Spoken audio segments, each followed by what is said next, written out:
Ouais, salut les amis, petite vidéo. Voilà, ça faisait longtemps. Ça risque d'être un peu long. Je vais vous parler d'un sujet qui m'a un petit peu... Tu vois, j'ai un peu cogité là-dessus, là, cette nuit. Il s'agit de la paresse. C'est vrai que la paresse, c'est un véritable fléau. Ça nous pourrit la vie, en fait. Et pourtant, on a une... comment dire, on tend à être paresseux, parce que l'être humain, je ne sais plus qui disait... il est le partisan du moindre effort. Hein. S'il a quelque chose ou quelqu'un qui peut faire le travail à sa place, il délestera. C'est un peu ce qui se passe en ce moment. C'est pour ça maintenant les gens se filment en train de faire du sport, se filment en train de faire des gâteaux, se filment en train de faire de la pêche pour prouver qu'ils font quelque chose. Alors qu'avant ils le faisaient sans rien prouver à personne, parce que la technologie était moins évoluée, donc il y avait plus d'efforts physiques à produire. Là je parlais avec un ami qui est antillais, lui pour aller chercher de l'eau quand il était gamin. Le gars il a 65 ans, il me disait quand il était gamin, quand il avait dans les 10 ans, il devait faire 3 km à pied pour aller chercher de l'eau. Donc tu vois, tout ça, ça te remet dans une réalité. C'est qu'on vit dans un monde de paresseux, quoi. Hein, c'est la vérité. Et cette paresse nous détruit un petit peu. La paresse, c'est le pire des ennemis, quoi.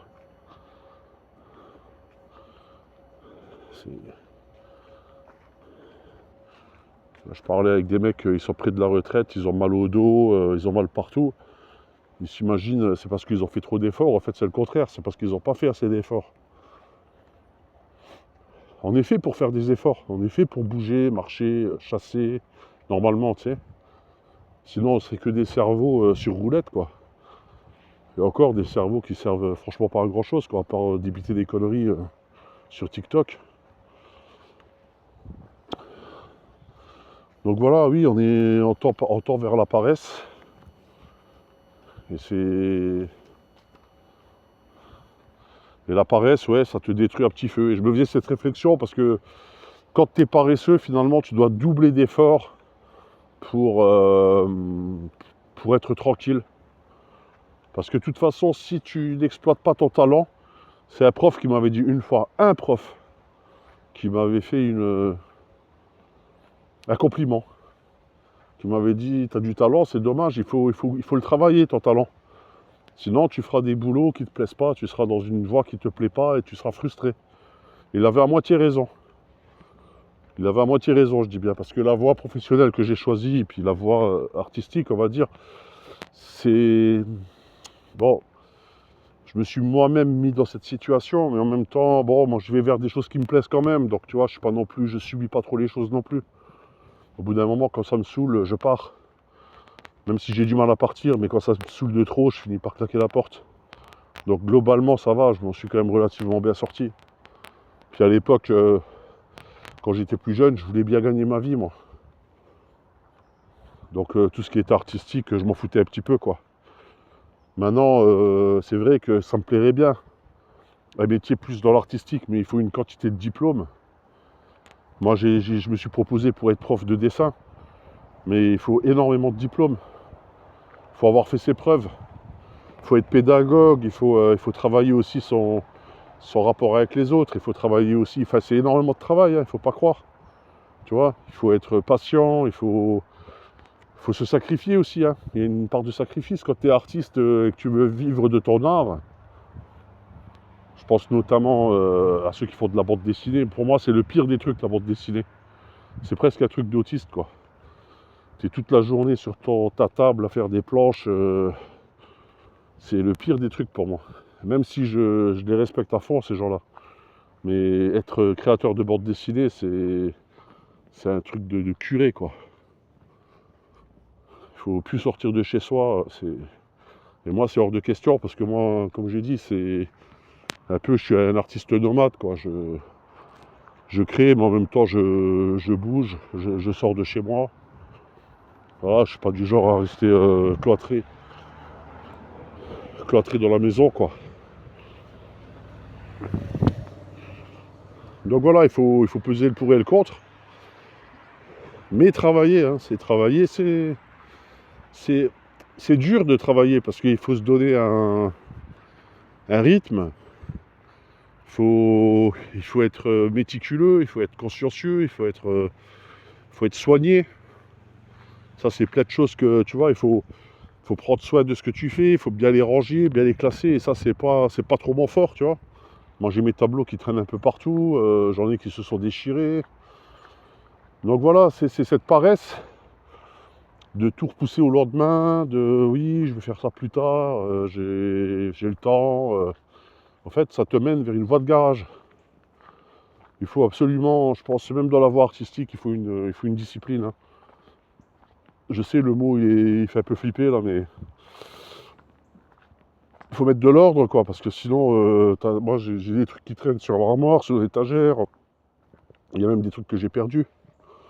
Tout ça, c'est par paresse, hein, je l'avoue. Et souvent, c'est vrai que les artistes, souvent, sont un petit peu paresseux ou tête en l'air. Et, comment dire, ils ont du mal à être, travailleurs dans ce qu'ils font, quoi. Il y en a, et je vois des artistes sur YouTube qui travaillent, ils sont méticuleux, ils rangent bien leurs trucs, c'est un atelier, c'est super clean, c'est propre, c'est presque un laboratoire le truc. Ça existe, hein, je les envie un petit peu même ces gens-là, hein, franchement, je les envie un petit peu parce que ils ont compris quoi, que, que pour avancer, il faut avoir une discipline quoi, c'est la base. Mais c'est vrai que maintenant, on vit dans un monde assez chaotique, on est livré à nous-mêmes, surtout les gamins, je pense aux gamins maintenant. Ils ont plus de. Voilà, ils ont même plus de repères. Voilà quoi, ils sont. Souvent c'est des familles recomposées, machin. Le père il est reparti, la mère elle est je sais pas quoi, elle travaille. Le gamin il est livré à lui-même. Alors ses références c'est quoi? C'est TikTok, YouTube. Voilà. Personne lui explique comment il faut faire, personne lui montre. Voilà, donc il apprend sur des vidéos. Mais je dis pas que c'est pas bien, ça peut être pratique, mais apprendre sur des vidéos, c'est bien quand t'as déjà. Quand, quand tu sais déjà quelques trucs, quoi. Sinon, tu t'apprends sur. Voilà, quoi. T'es pas sur le terrain, quoi. C'est toujours en superficie.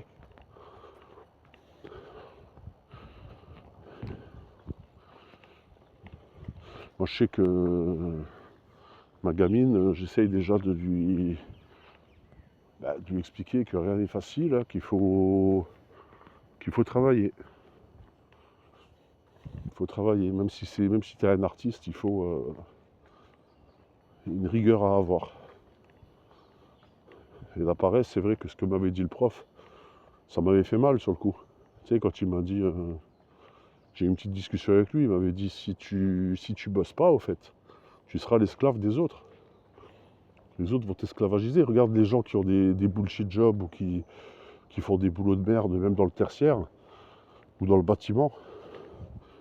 C'est vrai que des fois, bon, moi j'ai travaillé dans le bâtiment, bon, on peut pas dire que ça vole très haut au niveau cervical, mais c'est souvent des gens qui ont rien branlé à l'école, qui ont rien foutu. On les a foutus en LEP, bon, puis on les a foutus dans le bâtiment, quoi. Donc c'est sur une base de paresse, quoi, quelque part. Alors je sais, après on va me dire oui, il y a des gens qui voulaient vraiment en faire du bâtiment. Oui, j'ai pas dit le contraire, c'est bien de travailler dans le bâtiment si tu as des bases solides, si tu.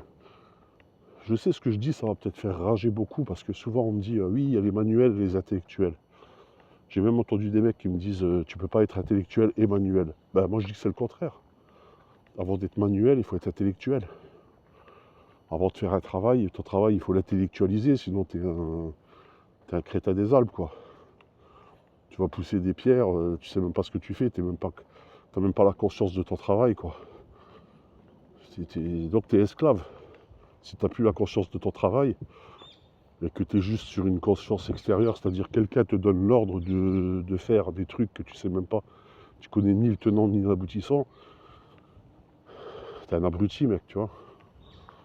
Tu sais, soit t'es un abruti volontaire, ou soit t'es né comme ça, et là, il n'y a rien à faire, mais si t'as pas compris qu'il faut bosser, qu'il faut te sortir les doigts de ton trou de balle, je peux rien faire pour toi, quoi. Excusez-moi, c'est peut-être un peu cru ce que je dis, mais c'est ça.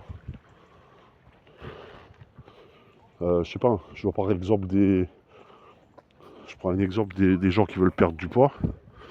Je vois des gens qui vont courir, qui font du sport, c'est très bien, bravo, hein, moi je les encourage, c'est très bien. Ils font l'effort de sortir. De toute façon, il faut sortir pour tester les choses. Mais à côté de ça, t'as le couillon qui va croire que manger du Weight Watcher, ça va le faire maigrir. Donc le mec, il est en surpoids. Et plutôt que de faire des efforts, il va se taper du Weight Watcher en plus de la merde qu'il bouffe, quoi. Donc il faut conscientiser absolument ce que tu fais, quoi. C'est super important. Conscientiser ce qu'on fait, peu importe ce que tu fais. Moi, je vois des mecs avec qui j'ai bossé et tout, ils n'ont jamais eu conscience de ce qu'ils faisaient. Vas-y, il va casser un mur. Ouais, ils y vont, ils cassent le mur. Ah merde, c'était un mur porteur. Ah merde. Bah oui, mais c'est trop tard, la maison s'est écroulée, quoi. Imbécile.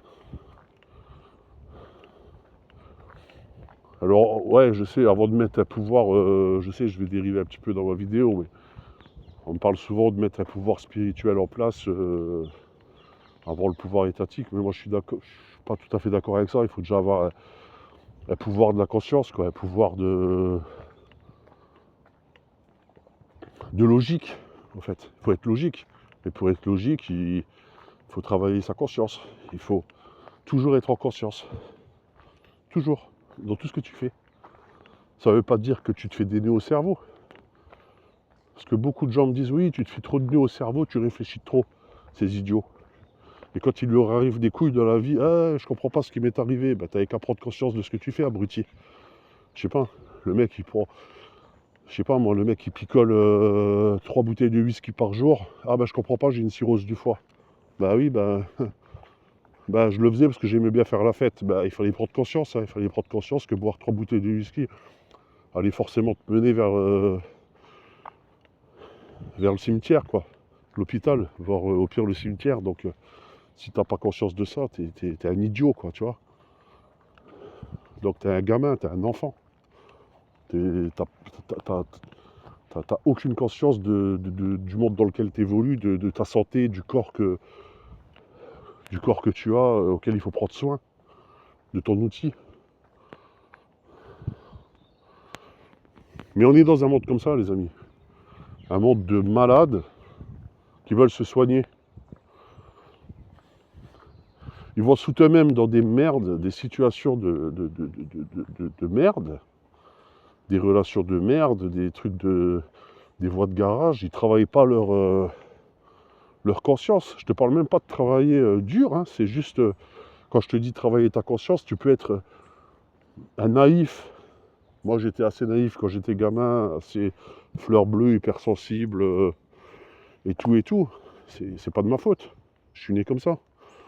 Mais il faut faire un travail de conscience, quoi. Il faut, je sais pas, il faut essayer de comprendre. Alors bien sûr, qu'on tombe dans des pièges, ça je suis pas en train de dire le contraire. Mais t'as des gens, ils tombent éternellement dans les mêmes pièges. Tout ça, c'est par paresse, en fait. Je sais pas, va ranger tes papiers. Ouais, j'en ai rien à foutre. Moi, je suis pas un bureaucrate. Je m'en bats les couilles. Ah tiens, merde, je sais pas ce qui se passe. J'ai eu 3 000 € d'amende à payer. Ah, ils sont où les papiers? Ah je les retrouve pas. Ah ça fait 4 fois que ça m'arrive. T'es un idiot. Je suis désolé de dire ça, quoi. T'es un imbécile. Et pour tout, c'est pareil.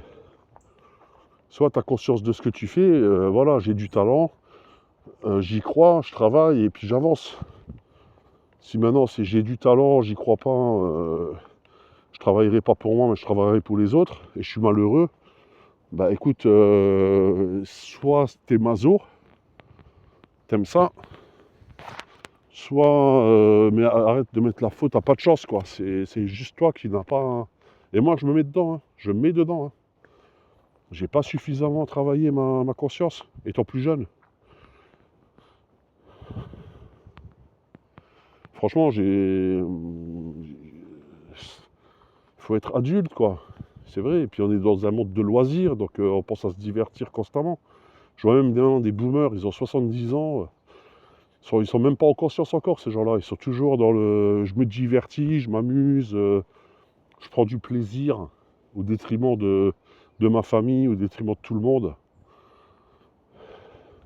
Je partage rien, tu vois. Quand je te dis je partage rien, c'est pas que du matériel, c'est je partage ma pensée, je partage mes idées, je partage ma culture. Non, les mecs, ils sont enfermés dans leur plaisir et ils veulent pas perdre un centime. Sinon, je te jure, le jour où tu touches à la retraite des boomers, là, c'est la révolution en France. On pourrait tuer leurs gamins devant eux, qu'ils en auraient rien à cirer, mais par contre, voilà, touche pas à la retraite, quoi. Voilà, donc zéro conscience, quoi. Zéro travail, zéro recul sur un, je sais pas, sur une conscience à partager, quoi.